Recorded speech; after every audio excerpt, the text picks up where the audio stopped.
So over the last 3 years, I have flown all over the country to our contracting clients, filmed a lot of testimonial videos, made a lot of mistakes, made a lot of improvements to get to where we are at today. Testimonials that keep people engaged and actually drive conversions. So if you're the owner of a small contracting company or taking your first steps into creating testimonials, this video is for you. Here are the tips I've learned through all my time that will make your testimonials not suck quite so bad. Problem number 1, not knowing what to ask. So this is the list of questions that we kind of developed over the years that we ask in every single testimonial to get us started. The first part of the interview will go over the homeowner's problem and what they were dealing with beforehand. The second one will go over finding you and what the process was like. And then the last part of the interview is really going to hit the resolution and how they're enjoying their space now. So there's a couple benefits of having this list of questions. You can come in more confident and you can be more casual, which will allow the homeowner to be more casual as well. Which leads us into our next point, testimonials that are boring and lack personality.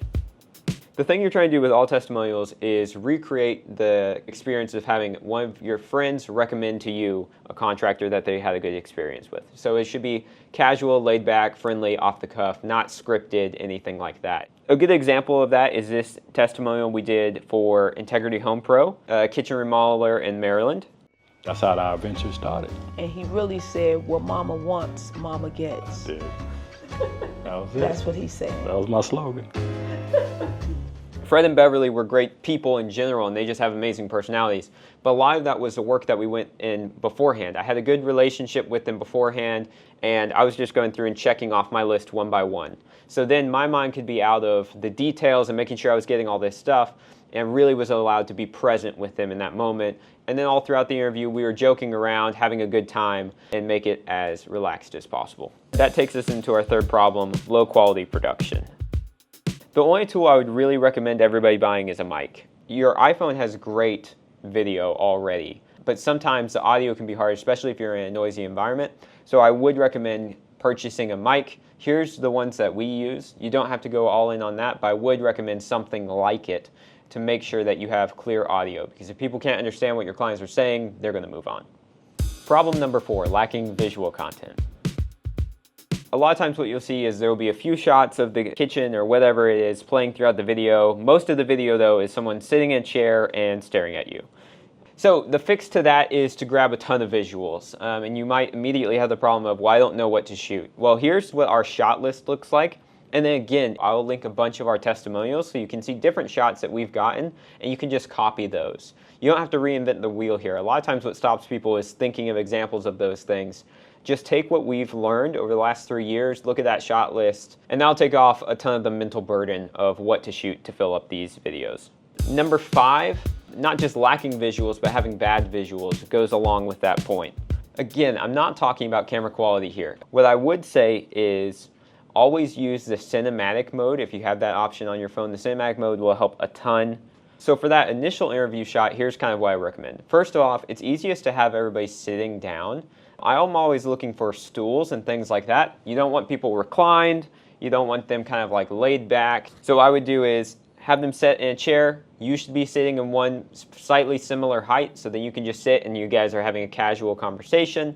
Then I would look at a few different things, like, so if you were to break the screen up into 3 sections, you have those lines coming down, throw that person on one of those lines and have the rest of the screen be filled with the beautiful project. Lighting wise, if you do not have lights or anything like that, what I would recommend is to have somebody outside in the shade. You don't want harsh shadows from the sun on their face or anything like that. So outside in the shade or inside next to a window, like facing a window. It's the most flattering and cheap way to do lighting. Number 6, not knowing what to cut out.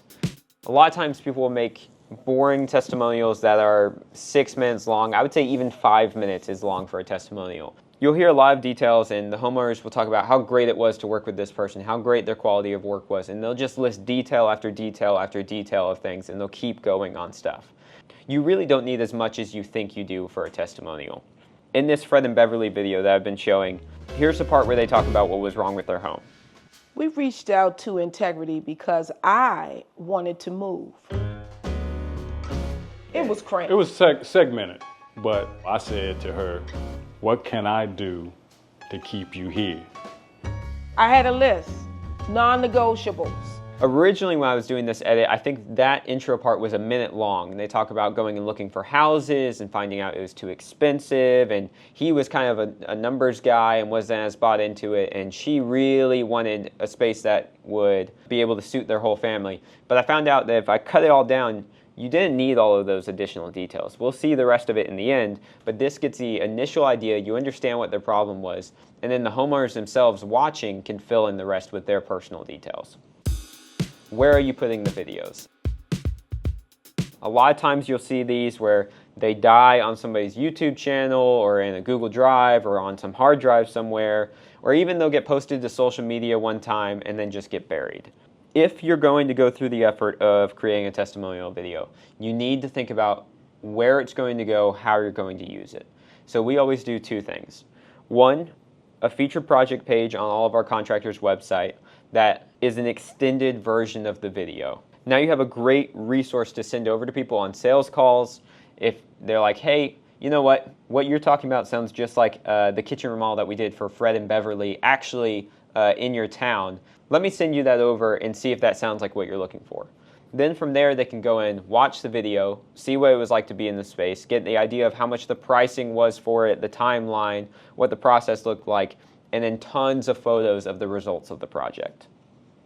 The second thing is we always cut up our testimonials, whether we're using them for advertising and we want to cut them up to do boosted posts on Facebook, or we want to just post them as organic social media. To get the most out of this, make sure that you're cutting it into vertical formats and posting it on social media continuously.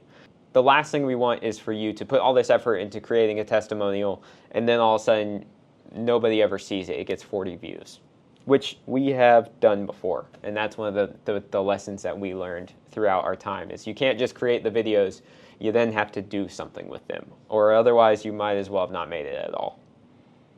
So I hope that was helpful for you with testimonial videos. From here, I'm going to be creating a series on how to record, edit, and post social media content yourself just with your phone.